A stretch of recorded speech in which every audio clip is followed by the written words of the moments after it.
जर तुम्हाला तुमच्या घरात घुसून बाहेर काढलं तर कसं वाटेल? विचार करा. आज सत्यात ही गोष्ट घडलेली आहे प्राण्यांसोबत, मुक्या प्राण्यांसोबत. तेलंगणामध्ये 400 एकर मध्ये एक जंगल आहे जे कापलं जात आहे आणि उत्तर काय देते सरकार की तिथं कुठलेही प्राणी नाहीये.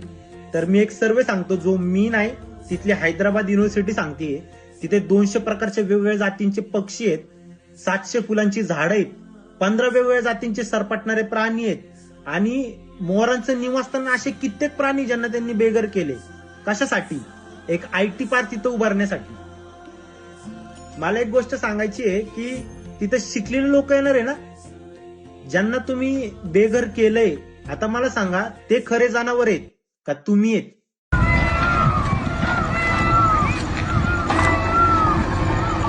मेरे साईं